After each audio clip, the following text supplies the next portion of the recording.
Bienvenidos y bienvenidas a todos a un nuevo episodio de Estudiantes Pasión Podcast. En esta ocasión nos saldremos un poco de la actualidad, porque obviamente también la idea de este podcast es que sea asincrónico, atemporal y que vos lo puedas escuchar en cualquier momento, en cualquier año y en cualquier mes y que no te sea anacrónico, asincrónico lo que está pasando en la realidad de estudiante, obviamente que nos interesa y mucho, ¿no? Pero está bueno siempre a veces parar un poco la pelota, salir un poco de ese frenesí del día a día, de la actualidad, principalmente del primer equipo, pero también, ¿por qué no?, de lo institucional, para hablar cosas obviamente relacionadas a Estudiantes de La Plata. Y en esta ocasión va a ser especial porque le dedicaremos este episodio a Alejandro Sabela, lamentablemente en un 2020 nefasto en todo sentido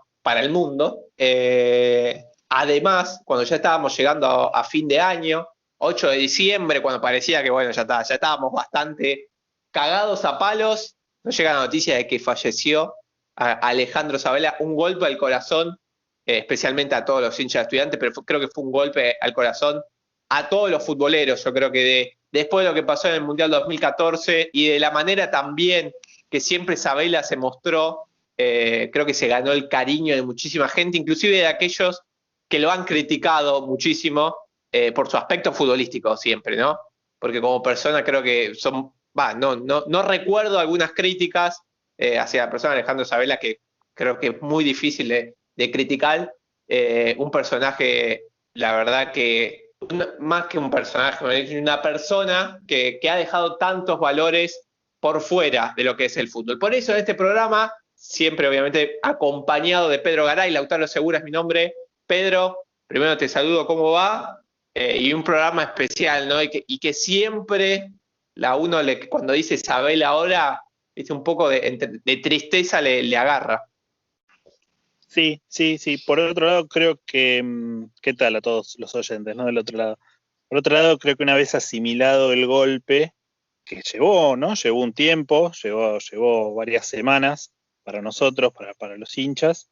Me da la sensación de que daba ganas, ¿no?, de charlar un ratito de él, de Alejandro, también como a modo de catarsis, si se quiere, a modo de recuerdo y a modo de homenaje, sin duda, y me parece que es un poco el espíritu de este ratito de charla. Y obviamente que para hablar de Alejandro Sabela, pensamos en que estaría bueno traer a alguien que lo conoció bastante a Alejandro Sabela porque hizo un libro de él. Se llama Hablemos de Sabela. Aquel o aquella que no lo haya leído, se lo recomendamos. Y estamos hablando de el señor Paulo Silva. Paulo, gracias por estos minutos. Bienvenido. Y quiero empezar ya hablando directamente de lo que es este podcast y hablar de lo que es el legado de Alejandro Sabela, o por lo menos qué te deja a vos o qué te dejó a vos Alejandro Sabela, no solo, digamos, en lo futbolístico, en personas, sino a vos que lo pudiste tratar para hacer su libro. Bueno, antes que nada, gracias Lautaro, gracias Pedro por la invitación. La verdad que es un gusto poder o ser tenido en cuenta para recordar a Alejandro. Y en base a lo que me preguntabas, Lautaro, creo que el principal valor, el principal legado que me dejó Alejandro fue esa idea de que siempre se puede ser mejor persona, que todos los días se puede aprender algo, se puede mejorar. Y él esta idea fue algo que pregonó constantemente con el ejemplo. Así que me parece que eso es lo principal que me ha dejado. Obviamente que como hincha de Estudiantes, los recuerdos futbolísticos de su paso como entrenador del club son los más lindos que tengo como hincha, como simpatizante, pero coincido en lo que planteabas vos en la presentación de que Alejandro fue una persona que trascendió primero los colores, que no es algo muy sencillo en el fútbol en el que vivimos, que una persona, más allá de que se haya identificado y que él siempre haya remarcado, más que nada en este último tiempo, de que su corazón estaba y era de Estudiantes, Me parece muy importante eso, de que hinchas de diferentes clubes y también gente que no es apegada al fútbol, que no sigue habitualmente el deporte, también se haya sentido identificada con lo que Alejandro hablaba, con lo que Alejandro hacía.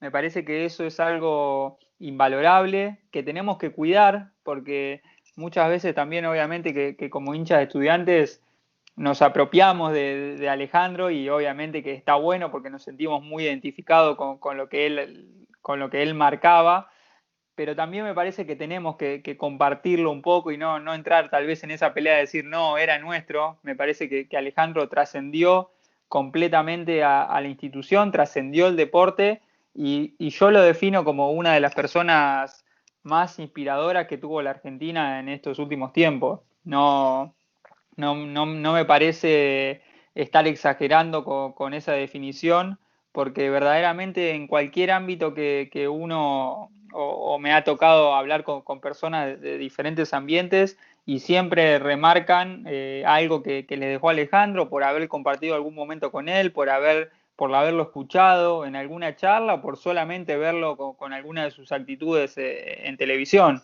Entonces me parece que eso es algo importantísimo que tenemos que valorar y que tenemos que cuidar. Paulo, Está hablando de, ¿sigo yo o seguís vos? Decime, sí, Lautaro. Muy siga. bien, decía, en relación a esto que decía Paulo, digo, quizás hoy parece a un oyente ocasional, le puede parecer como exagerado, ¿no? Como que se está hablando de una persona que murió, viste, cuando se muere alguien y se habla demasiado bien de esa persona. Pero esto se decía de Alejandro cuando estaba en vida. Yo me acuerdo siempre de la frase, no me acuerdo si fue de Guñali o de Camino, que dijo, bueno, con 10 abelas se arregla el Sí, país. de Claudio. Y me parece que eso resume bastante, ¿no? Cómo lo veía la gente que lo tenía cerca, ¿no? Lo que generaba esa calidad de hombre que era. Sí, sí, además Alejandro era una persona que, coincido en lo que decís vos, Pedro, que tal vez hoy, hablando ya obviamente como se dice con el diario del lunes, sin la presencia de Alejandro acá con nosotros, y que es algo que suele suceder, de que como son todos buenos una vez que ya no están, pero bueno, esta sería la excepción que confirma la regla. eh, pero sí me parece importante esto de marcar de que Alejandro era una persona que constantemente estaba pensando en que el otro se sienta bien. Por más de que lo conociera, o sea, podemos llevarlo al ejemplo de hacerlo sentir cómodo a Messi como entrenador de la selección, a Verón como entrenador de estudiantes, pero también lo podemos llevar a mí, que porque obviamente estoy lejísimo de ese nivel, pero yo compartía un ratito con él en su casa y Alejandro constantemente estaba preguntándome si quería algo para tomar, si estaba cómodo ahí, si quería algo para comer, si tenía la televisión prendida, si quería que baje el volumen, si quería que lo suba. Me parece que esos pequeños detalles marcan lo que era la esencia de Alejandro como persona. Pablo, me das el pie ideal para que te pregunte sobre cómo fue el inicio de ese libro, digamos, primero cómo se te ocurre, después cómo llegás, bueno, a contactar a Alejandro Sabela, y después, bueno, estas pequeñas cosas, cuántos encuentros fueron con Alejandro, cómo fue ese paso a paso de estar tan cerca de él para escribir el libro, que bueno, no todos hemos tenido esa posibilidad y creo que también estas historias sirven para, bueno, ejemplificar un poco por qué decimos todo esto de Alejandro. Sí, bueno, mira, la idea del libro surgió como decía al principio, de mi admiración por él, como hincha de estudiantes, con Alejandro, obviamente, su cuerpo técnico y ese grupo de jugadores en 2009, nos dieron la posibilidad de vivir lo que nos habían contado nuestros padres, nuestros abuelos, poder palparlo en persona, algo que tal vez 4 o 5 años era algo impensado, inimaginable, parecía que siempre íbamos a estar con el recuerdo de las copas de finales de los 60, del recuerdo de Manchester. Alejandro y todo ese grupo de jugadores hicieron que lo podamos vivir. Entonces, obviamente, mi admiración y mi cariño hacia él partió de esa base. También me parece que un poco influenciado por mis padres, que tuvieron la oportunidad de ver al Sabela jugador y siempre me hablaban de él cuando llegó a ser entrenador de Estudiantes y me decían que por cómo a mí me gustaba el fútbol me hubiera encantado ver a Alejandro jugar. Creo que eso fue la base fundacional del libro. A partir de esa decisión y de muchas charlas con amigos que me decían que les quemaba la cabeza hablando de sabela esto, sabela lo otro, pensé en poder volcar todo ese cariño y toda esa admiración de alguna forma y bueno, surgió la idea del libro. El primer contacto que tuve con él para hacer el libro fue el 27 de diciembre de 2011. Él ya era entrenador de la selección argentina hacía unos meses y vino a dirigir acá al Estadio de Ciudad de la Plata un partido de la Fundación Pupi, de la Fundación de Zanetti. Así que bueno, yo sabía que él iba a estar ahí, me acredité para poder estar en la zona de vestuarios y una vez que terminó el partido me acerqué, me acuerdo que estábamos en la entrada del vestuario local, en ese momento nos dejaron pasar hasta casi la puerta del vestuario y yo la verdad que no había hablado algunas veces, le había hecho alguna entrevista cuando él era técnico de Estudiantes, pero algo así muy, muy rápido y entre mucha gente. Eh, y bueno, ese día me presenté, le dije mi nombre, le dije que era hacía poquito me había recibido de periodista deportivo y le dije que tenía la idea de escribir un libro sobre él. Lo primero que le salió a Alejandro fue una pequeña risa y me preguntó si no me parecía mucho. Y bueno, le dije que no, que yo quería hacerlo, pero que lo que más me importaba era contar con su aprobación. Así que bueno, me dijo que sí, me agradeció en ese momento mi iniciativa, me pasó su celular, su teléfono celular, también me dijo que si no me podía comunicar al celular, lo llame a su casa, así que me pasó su número también. Y bueno, a partir de ahí, eso fue, como decía, a fines de diciembre de 2011. Utilicé todo ese verano para buscar información. Busqué, obviamente, archivos audiovisuales, archivos gráficos. A partir de ahí junté todo lo que tenía. Armé como un esqueleto de lo que pretendía que sea el libro. La primera entrevista formal para el libro fue en marzo de 2012 donde, bueno, le comenté todo esto a Alejandro, la idea que tenía para armarlo. Bueno, a partir de ahí ya hicimos las primeras preguntas, que me acuerdo que empezamos a hablar, las entrevistas fueron cronológicas, así que lo primero que hicimos fue hablar de su infancia, de su familia, cómo empezó él a jugar al fútbol en Geva. Y ahí para el libro habrán sido 15 entrevistas más o menos que habremos hecho. Pero más allá de las entrevistas que hacía para el libro, ya después de un tiempo, te diría que ya para finales de 2012, después de haber compartido y conocido a su esposa, a sus hijos, como que ya también fue algo más, una cuestión más que me hicieron sentir parte de su familia, todavía hoy lo siguen haciendo. Y muchas veces nos juntábamos y no era para hablar del libro, sino que lo iba a visitar como uno va a visitar a un familiar, a un amigo. Muchas veces el libro iba por otro camino y no necesariamente iba a verlo para eso. Pero formalmente para el libro habrán sido 15 entrevistas más o menos. Y estamos hablando de Alejandro Sabela, el director técnico de la selección argentina, digamos, la máxima exposición que tenía Alejandro en ese momento, ¿no? También para ubicar, que bueno, debía ser también momentos, bueno, revolucionados para él, fijarse quién estaba jugando en el exterior, las críticas, porque también era momento de críticas, porque recién cuando a la selección argentina sale subcampeona, llega a la final recién ahí, se le empieza a reconocer algo más a Alejandro Sabela. Estoy hablando más que nada de los medios capitalinos, ¿no? Pero bueno, él se tomó su tiempo y te abrió las puertas para que puedas hacer este libro que después vos llegás a publicar años más tarde. Sí, mirá, con respecto a eso y que me faltó contestarte que me habías consultado acerca de algún ejemplo para poder graficar lo que era Alejandro. Como bien decías vos, obviamente fue su momento de mayor exposición con lo que significa en un país como el nuestro dirigir a la selección argentina. Entonces yo trataba obviamente de ser muy cuidadoso, sabía obviamente cuál era el calendario de la selección, sabía cuándo había fecha FIFA, cuándo había partido de eliminatoria, Entonces sabía que Alejandro, por ejemplo, un mes antes o 3 semanas antes tenía que dar la lista de las convocatorias.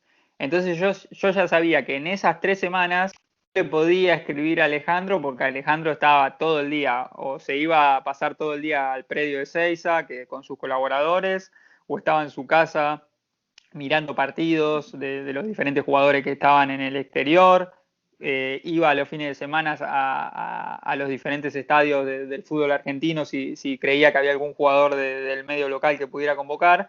Entonces, en esa fecha yo trataba de no molestarlo.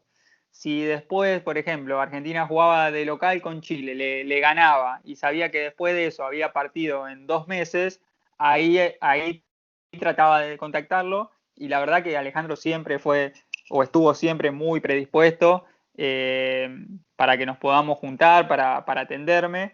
Y también agradezco y la verdad que tuve muchísima suerte de que él se haya abierto tanto conmigo, porque por ejemplo, como te decía recién, Alejandro era una persona que martes, miércoles y jueves a la tarde sabía que estaba sentado en el sillón de su casa o en el predio de Seiza mirando Champions, Europa League, si había Copa Argentina, si algún equipo argentino jugaba Libertadores o Sudamericana.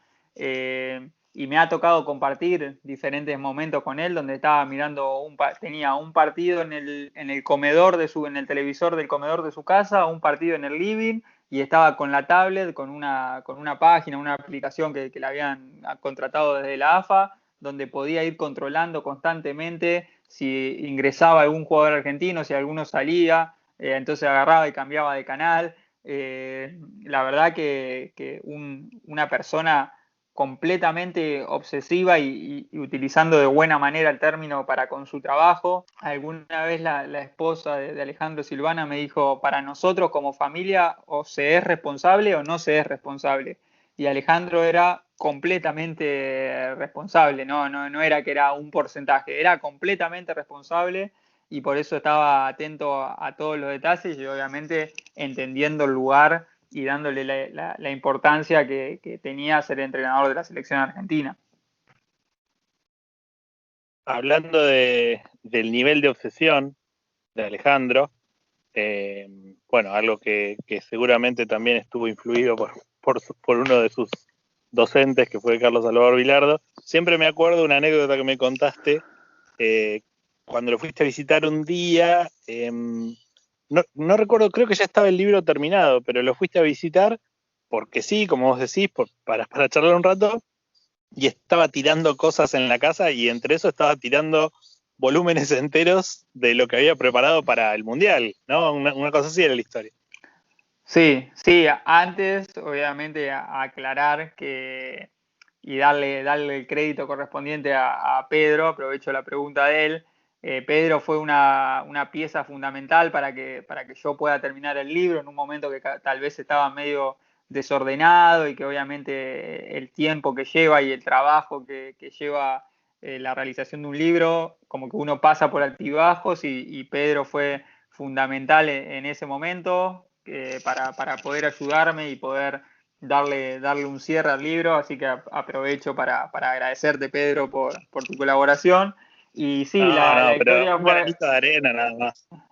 Una No, pieza para mí fundamental, fue muy importante.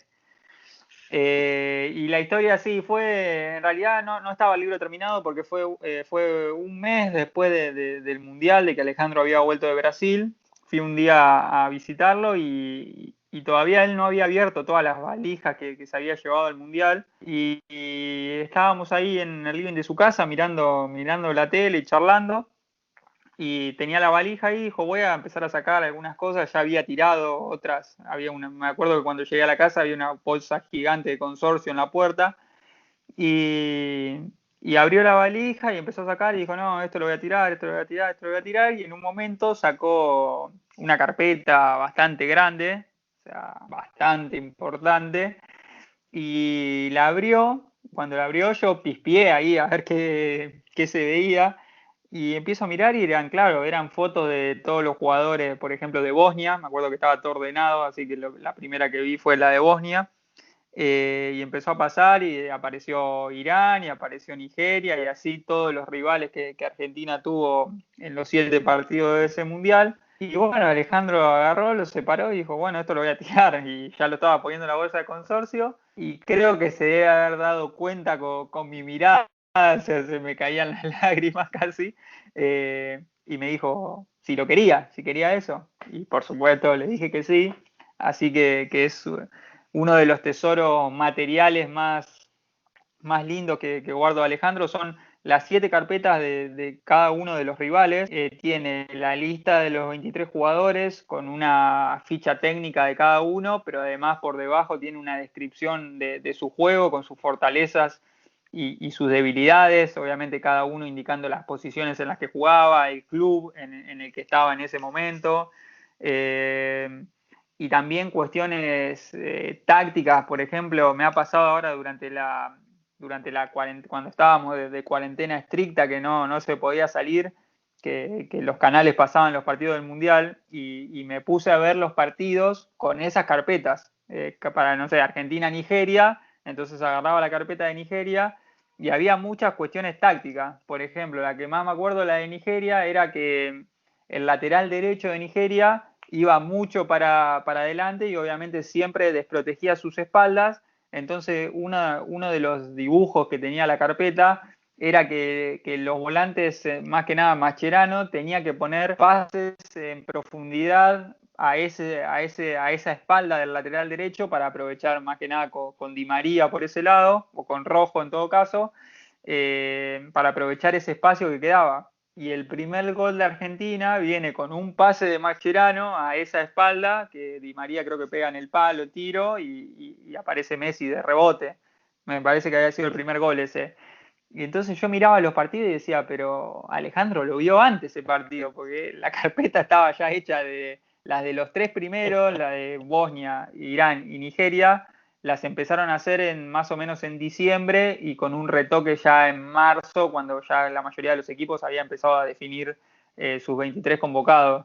Y después también fueron agregando la de los rivales que fueron surgiendo a partir de octavos de final. Pero la verdad que fue increíble y es algo que voy a guardar por siempre. Me lo han pedido ya de algunos museos, pero por ahora solamente la han visto algunos amigos que tal vez vienen a comer a casa y quieren verla, pero por ahora la voy a seguir guardando yo porque es un regalo muy lindo que me hizo Alejandro. Y esto creo que da pie de hablar del Sabella director técnico, ¿no? Obviamente, la persona es lo que queda, creo que también, ¿no? Después de lo que es su muerte, que ser buena persona es lo más importante, ¿no? Pero bueno, Alejandro nos enamoró primero con lo futbolístico. Y ustedes no sé si se acuerdan, cuando llega Alejandro Sabella, estudiante de La Plata, la verdad es que había una cierta desconfianza, ¿no? Un Sabella que había sido ayudante de campo, había estado en un mundial con Daniel Pasarela, que era una gloria de Estudiantes, de aquel equipo del 82 al 83, aquel equipo de Bilardo con 3 números 10, pero había un cierto, no sé, escepticismo, también un estudiante que venía muy dulce. Pensemos que si bien justo a Leonardo Astrada no le venía acompañando los resultados, pero bueno, el año anterior, mejor dicho, Estudiante había llegado a la final de la Copa Sudamericana, era protagonista de todos los torneos, en el 2006 había vuelto a ser campeón, tenía a Verón en el mejor momento, y había una cierta, no sé, escepticismo, creo que es, respecto a Alejandro Sabella, que también si no lo conocía, o no sé, las nuevas generaciones lo veían y no decía demasiado. ¿Ustedes se acuerdan qué pensaban de aquel Alejandro Sabella como director técnico? Y después, ¿qué es lo que más valoran de Alejandro, director técnico, digamos, de la parte futbolística, de lo que ha mostrado tanto de Estudiantes como de la selección argentina? Sí, la verdad que coincido con lo que planteas, Lautaro, acerca de que tal vez su llegada no fue la más rutilante, no había tanta, o no había tanta expectativa, nadie imaginaba lo que terminó pasando. En mi caso, como decía antes, tuve la suerte, por decirlo de alguna forma, de que mis papás consideraban o tenían muchísimo cariño por esa época de Alejandro jugador, entonces obviamente estaba esa confianza de que llegaba un ídolo del club, una persona muy importante en la historia de Estudiantes, siendo parte de ese equipo histórico que vos mencionabas, primero con Bilardo y después con Manera. Entonces llegaba con esa espalda. Como entrenador era su primera experiencia, pero también, como bien marcabas, estaba todo ese trabajo que había construido acompañando a Pasarela como ayudante de campo y no dirigiendo solamente en el fútbol argentino, sino también en el exterior, dirigiendo a la selección en un mundial. Pero sí, coincido en que tal vez no fue la llegada más rutilante, y más en ese momento que Estudiantes venía de ser campeón hacía poco, de pelear diferentes torneos. Lo que sí, después ya hablando con el paso del tiempo y más allá de lo que Alejandro consiguió como entrenador de Estudiantes, cuando empecé con la realización del libro, me tocó hablar con personas que lo habían conocido de sus diferentes tareas como ayudante del campo de Pasarela, en México, en Brasil, en la selección de Uruguay, en el Parma, y todos coincidían en que cuando, no sé, por ejemplo, Pasarela tomó la decisión de irse del Corinthians en Brasil, la gente de Corinthians quería que Sabela se quede, querían que él siga siendo el entrenador más allá de que Pasarela se vaya. Lo mismo pasó en México cuando se fueron de Monterrey, en Italia también lo quisieron convencer para que se quede. Y eso habla, me parece, de dos cosas muy bien de Alejandro. Primero, su lealtad.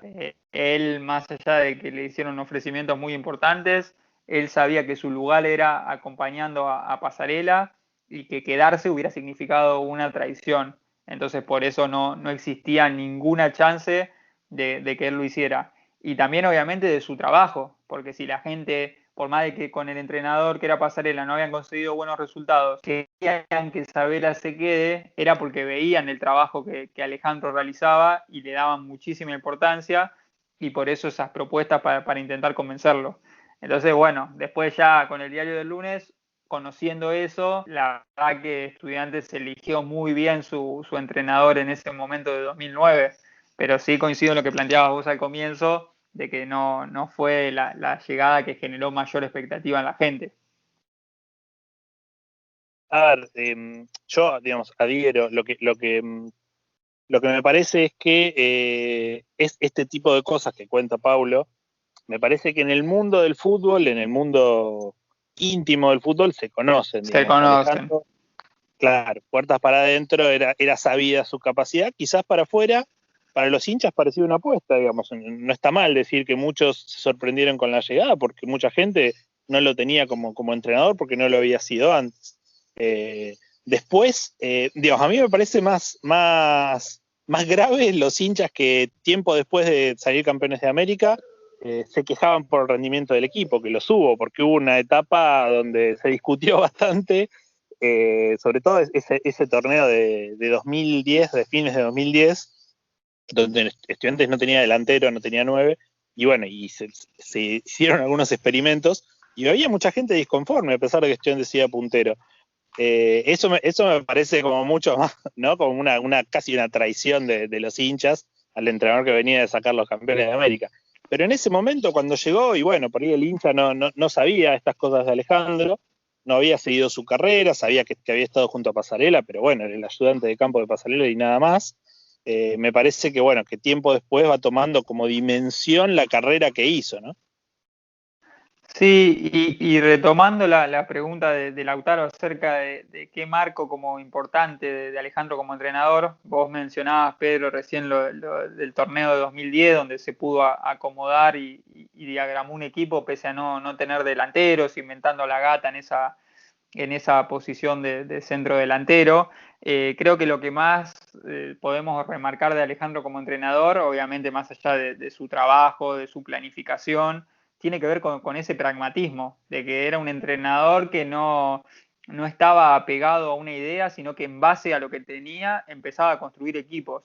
Tal vez el equipo de 2009 que ganó la Copa era un equipo mucho más práctico, que uno sabía que había muy pocas chances de que le hicieran un gol y que si se ponía en ventaja no había forma de que le den vuelta vuelta al partido. Hace poco repasaba otra vez las estadísticas y de local no le hicieron goles en toda la Copa. Estudiantes sigue teniendo ese récord de que fue el único equipo campeón de Libertadores sin recibir goles de local.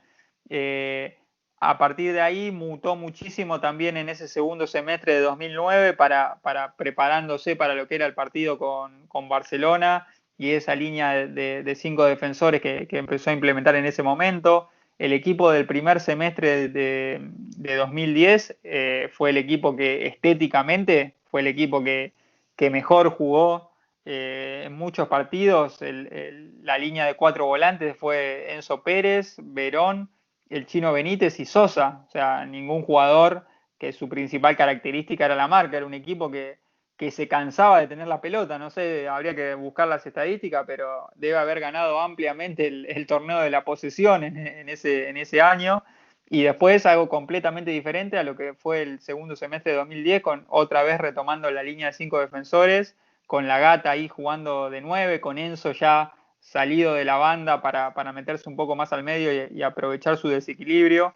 Así que me parece que eso fue lo que más podemos remarcar de las características de Alejandro como entrenador. Y creo que también se vio después en la selección, cuando en un momento supo y pudo adaptar su idea para que puedan jugar Di María, Agüero, Higuaín y Messi, pero también entendiendo que en un mundial contra diferentes rivales ya eso no iba a ser posible, también obviamente teniendo en cuenta de que hubo lesiones y que tal vez eso le facilitó un poco las cosas, por decirlo de alguna forma, para poder acomodar más el esquema que él tenía pensado para esas etapas finales, pero fue un entrenador que cambió constantemente y no se lo puede apegar a una idea, sino que él fue variando en base a lo que fue teniendo.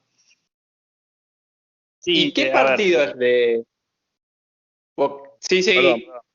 No, iba a decir, digamos, ahí desliza Pablo, ¿no? Un tema de que no se puede encasillar a Alejandro Sabela de una u otra manera, y se lo ha encasillado.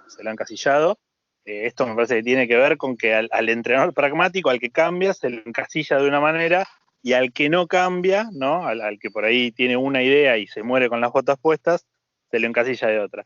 Ahora, más allá de esto, quería agregar algo que a mí me parece fundamental del Sabela entrenador, que está en línea con una cosa que contó Pablo hoy, de cómo Sabela hacía que todo el mundo se sienta cómodo, ¿no? Alejandro Sabela fue un magnífico conformador de grupos. Me parece que esto no, digamos, no es un tema menor, y creo incluso que en Estudiantes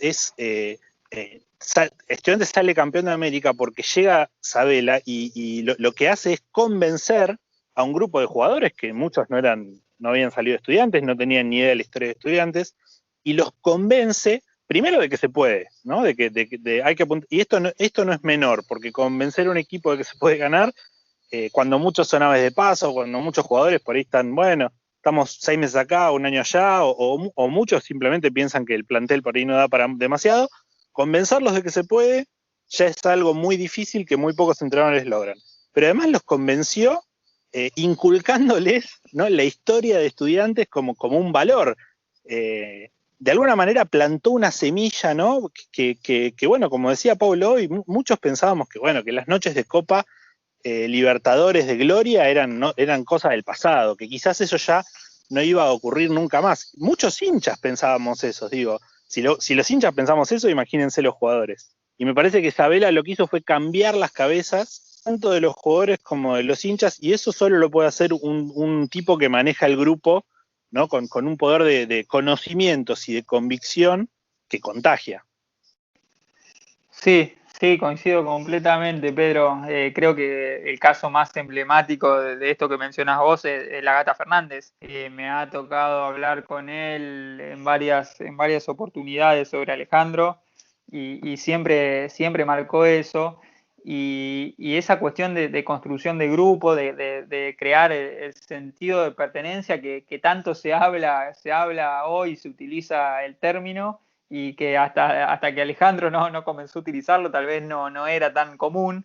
Me parece que eso fue lo más importante. Y obviamente esa construcción grupal no estaba vinculado solamente a la cuestión futbolística y de convencerlos de que podía ser un equipo que marcara la historia en el club, sino también desde la cuestión personal. Con la Gata hace un tiempo realizamos una entrevista para el documental que estoy haciendo ahora sobre Alejandro, y la Gata en un momento se puso a llorar recordando a Alejandro como un padre, y eso me parece que no es para cualquiera. Mascherano también en muchas entrevistas ha dicho que más allá de lo que fue la relación profesional, el vínculo que logró establecer afectivamente con Alejandro no lo pudo hacer con ningún otro entrenador a lo largo de su carrera. Entonces me parece que eso también es una cuestión importantísima en esa construcción de grupo que Alejandro tanto se ocupaba. Sí, y creo que el Sabela entrenadora, uno de los puntos fuertes, y como bien decía, era esa construcciones de grupo, ¿no?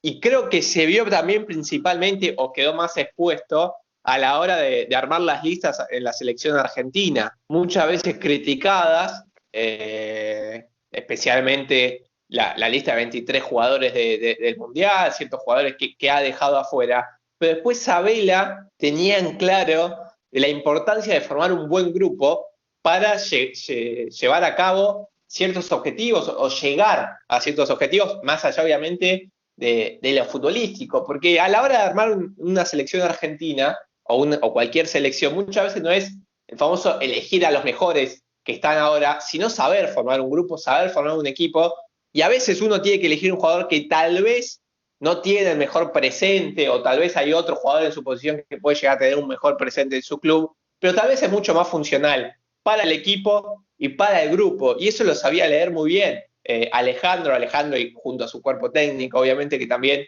siempre es valorar a quienes tenía alrededor, ¿no? Que eran sus amigos también, incluido no solo el ayudante de campo, sino también hablando del profe Blanco, un gran preparador físico, pero bueno, Alejandro, que era la gran cabeza de ese equipo, sabía interpretar y leer muy bien a la hora de formar un grupo humano, más allá del conocimiento futbolístico, porque pasa a veces que muchos técnicos lo tienen al conocimiento futbolístico, no quiero dar nombres específicos, pero bueno, técnicos que han pasado hace poco por Estudiantes de La Plata, que uno no duda de su capacidad futbolística y lo que saben, pero bueno, después no es fácil transmitirle a los jugadores. Y yo de lo futbolístico, más allá de lo que fue el partido con Barcelona, que creo que es la masterclass de Alejandro Sabela, pero sacando ese partido, porque sería caer en un lugar un poco más común, yo creo que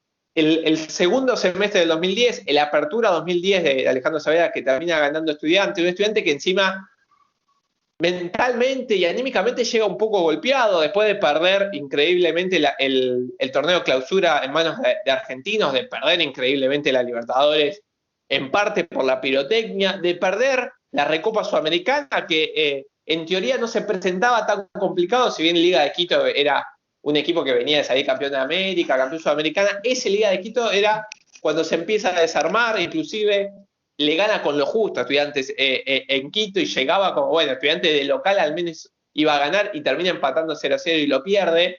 A pesar de eso, a pesar de no tener número 9, de un Rorro López que, si bien después como cuento de hadas aparece sobre el final y mete los 2 goles del campeonato, un equipo que era medio emparchado, pero que tenía bien en claro a qué jugaba y sabía leer muy bien los momentos. Recuerdo el partido con Vélez, que me acuerdo que fue un viernes a la noche en Liniers y que era vendido como el partido del torneo, ¿no? Llegaba el puntero y el segundo, y la verdad que como espectáculo fue un fiasco, ¿no? Aquel hincha, no sé, de argentino que se sentó a ver el partido, dijo, he perdido 2 horas de mi vida, pero el estudiante tenía muy en claro qué iba a buscar ahí al estadio José Amalfitani. Como en otros momentos, cuando va al estadio de River, un River que fue el preludio de lo que fue el River que desciende, bueno, Estudiante fue, se le animó y termina ganándole 4-0 con contundencia. Sabía leer muy bien los momentos y por eso, a pesar de que venía un Vélez tremendo por atrás siguiéndolo, termina saliendo campeón. Y en gran parte fue gracias a Alejandro Sabela, ¿no? Esa construcción de equipo que se le termina dando ese torneo local bueno, tal vez con menos de lo que tenía antes, pero sabiendo formar un equipo que sabía lo que jugaba y que también era muy solidario, ¿no? Un ejemplo, como vos lo nombrabas, a la Gata Fernández, que llegó a bajar a reserva y después no es que se ofuscó y dijo, bueno, no, la verdad que me siento, empiezo a correr en el country y espero a que me vendan o a que me sean el semestre que viene. No, terminó siendo uno de los pilares, por eso creo que también en parte eso es fundamental de lo que te dice y lo convencido que vos estás de lo que te ofrece el entrenador.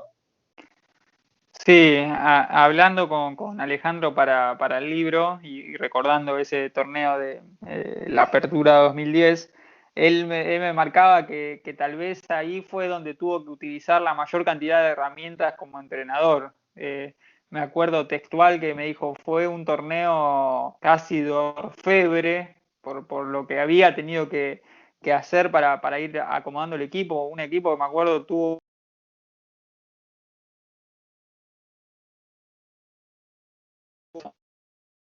se lesionó Leandro González, Rodrigo López que no estaba bien, Verón que venía ya arrastrando su problema en el tobillo desde el primer semestre y también, bueno, el último partido con Arsenal tuvo que salir un ratito después de comenzado el segundo tiempo. La verdad que Alejandro hizo malabares, pero obviamente contaba con muchísimo trabajo, con muchísimas ideas en su cabeza y obviamente también contaba con el apoyo de ese grupo de jugadores que estaban muy convencidos de lo que él planteaba. Para ir cerrando, ya estamos casi llegando a pasado los 40 minutos.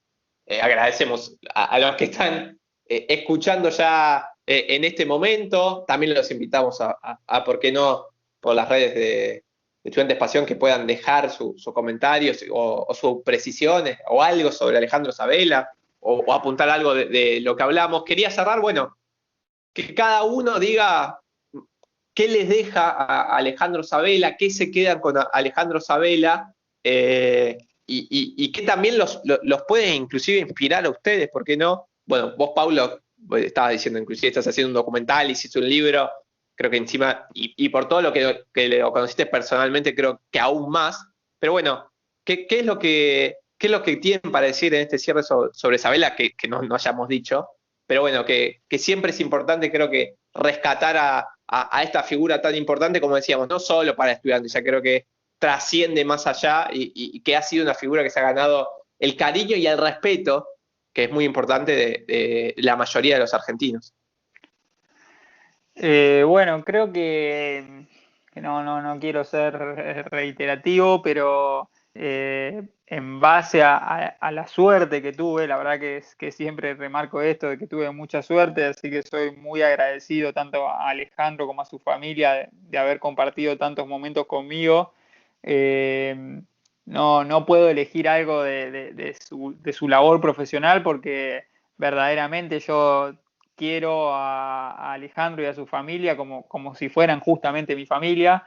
Entonces me quedo con la cuestión personal, esa enseñanza de poder ser cada día un poco mejor, de aprender cada día de nuestras vidas y obviamente siempre en esa idea de construir colectivamente. Solos no podemos lograr nada, sino que necesitamos de los demás y por eso ese ejemplo que daba siempre Alejandro de pensar en el otro, de construir con el otro, me parece que ese es el tesoro más preciado que Alejandro nos ha dejado.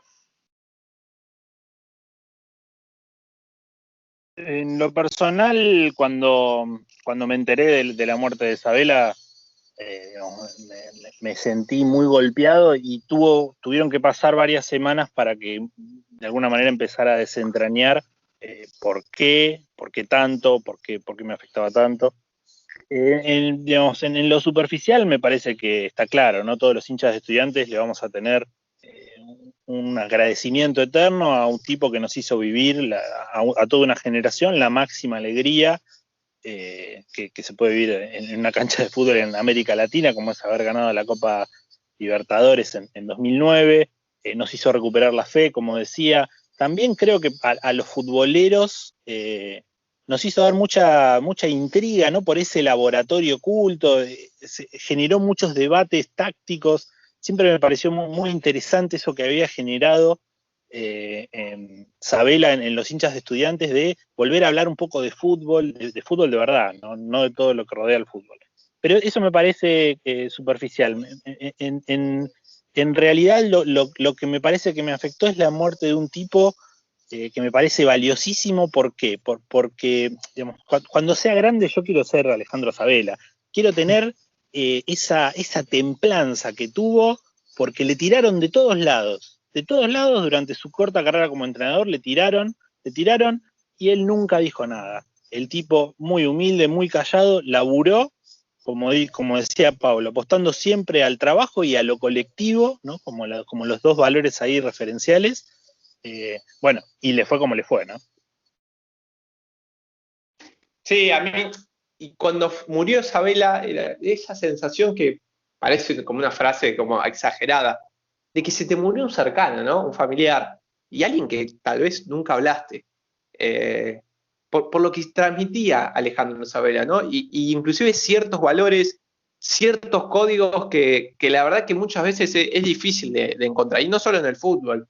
Por ejemplo, su salida de Estudiantes en el 2011, principios del 2011, no solo que Alejandro Sabela nunca dijo nada, sino que tampoco trascendió, porque muchas veces los protagonistas no dicen, pero terminan diciendo por otro lado. ¿Cuántas veces nos enteramos? Y en realidad es porque el propio protagonista lo deja trascender, ¿no? Bueno, un caso, por ejemplo, cercano, el de Marcos Rojo, no hablaba, pero hablaba del hermano, ¿no? Y siempre, bueno, te terminas enterando, bueno, un Alejandro Sabela, que ahí también te das cuenta de qué valores tiene, ¿no? Y no más allá de que no haya pasado nada grave, ¿no? Pero son pequeños ejemplos que te hablan de su lealtad, de su palabra, de su templanza, y que daba pasos cortos muchas veces, que uno decía, porque uno quería más, ¿no? De Alejandro Sabela. Y él siempre muy medido, esto que contaba Paulo cuando era ayudante de Pasarela, nunca lo traicionó, que lo podría haber hecho, inclusive puede ser no una traición, ¿no? Porque hasta se puede hablar y Pasarela podría haber dicho, Alejandro, dale, agarrá, no hay problema. Bueno, él tenía bien en claro el camino para dónde ir, ¿no? Y todo lo que decía después lo hacía. Y eso no es fácil de encontrar, pero porque todos tenemos grandes contradicciones en nuestra vida, ¿no? Pero bueno, y Alejandro Sabela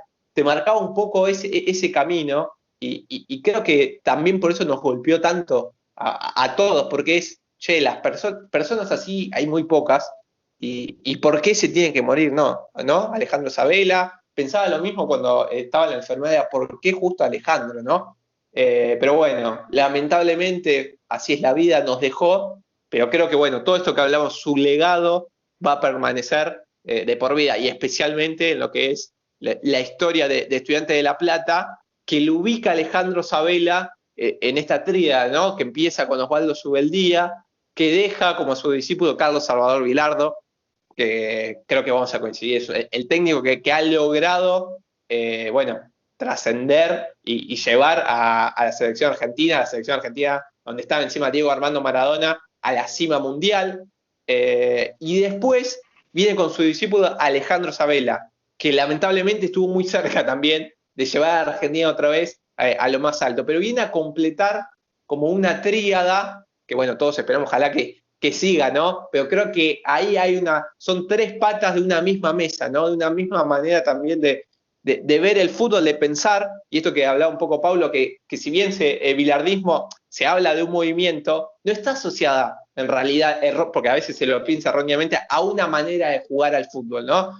Es otra cosa en realidad el bilardismo, y es esto, es una adaptación y es una obsesión por el trabajo, y también son unos valores. Recuerdo Osvaldo Subeldía, la famosa anécdota de llevando a los jugadores a la estación de tren, diciéndole, esto es lo que en realidad, esto es laburar, ¿no? Y Bilardo también, digamos, con todos los tres con una obsesión, otros tiempos también, ¿no? Hay que decir, cada uno adaptado a su tiempo, bueno, han dejado dejar un legado, como lo dejó Subeldía, como lo dejó Carlos Salvador Vilardo, que por suerte todavía sigue entre nosotros, se ha vacunado contra el coronavirus, y creo que es una noticia que a todos nos alegra, ¿no? que por lo menos, bueno, que Bilardo, si bien no está, no vamos a tener más al Bilardo público, ¿no? Por su enfermedad, pero bueno, sigue estando entre nosotros y eso siempre es algo bueno, ya con más de 80 años. Y bueno, Alejandro lamentablemente no está, pero bueno, ha logrado trascender y eso es lo más importante. Llegamos ya a los 50 minutos. Quiero agradecer primero a Paulo, muchísimas gracias. Y si alguien quiere comprar el libro, que decirlo también por dónde lo puede conseguir, si siguen las librerías, alguna manera de comprar online, para aquel que no lo tenga y quiera tenerlo justamente. Bueno, no, antes que nada, gracias a ustedes por la invitación. Para mí es un honor que me tengan asociado a Alejandro y que me tengan en cuenta para hablar de él, así que les agradezco mucho. Y el libro por ahora no, porque desde fines del año pasado, desde octubre, noviembre del año pasado, ya se habían terminado. Y bueno, después de lo que sucedió con Alejandro, me parecía que no era momento para volver a imprimir, más allá de que muchísima gente se mostró y continúa mostrándose interesada en conseguir el libro. Me parece que todavía no es el momento, tal vez sea una cuestión mía de cuidar también las formas, de no sacar un rédito económico, por decirlo de alguna forma, de algo tan triste que pasó. Así que por ahora no hay libros, sigo haciendo publicaciones obviamente en las redes para ir mostrando algunas cosas, también con las redes del documental, pero por ahora no. Cuando haya nuevamente libros, cuando mande a imprimir nuevamente, por las redes ahí lo informaré. Así que bueno, por ahora no.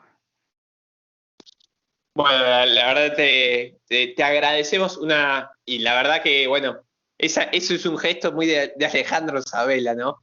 Y la verdad que compartimos, bueno, y te vuelvo a agradecer por estos minutos. Pedro, te saludo también, te agradezco, ¿por qué no? Y bueno, si querés decir algo más a modo de cierre, y bueno, nos veremos en el próximo episodio. No, gracias a vos y bueno, por supuesto gracias a Paulo, que le ha dado una profundidad a este ratito de charla sobre Alejandro, que creo que de otra manera no hubiera tenido, así que bueno, muchas gracias. Y bueno, a la espera de la reimpresión del libro, porque también me lo pidieron varias personas. Por otro lado, por supuesto, comendar la actitud mencionada recién, me parece muy bien. Pero bueno, nada, un abrazo para todos por allá. Si bien este podcast ahora, en este momento que lo estamos grabando, no tiene nombre, yo creo que se debe llamar Hablemos de Isabela, porque encima hablamos de Isabela y bueno, creo que también por la participación de Paulo. Lo decidí autoritariamente igual, ¿eh? No lo hablé fuera del aire, pero creo que ese es el mejor nombre. Chau y hasta el próximo episodio. Un abrazo.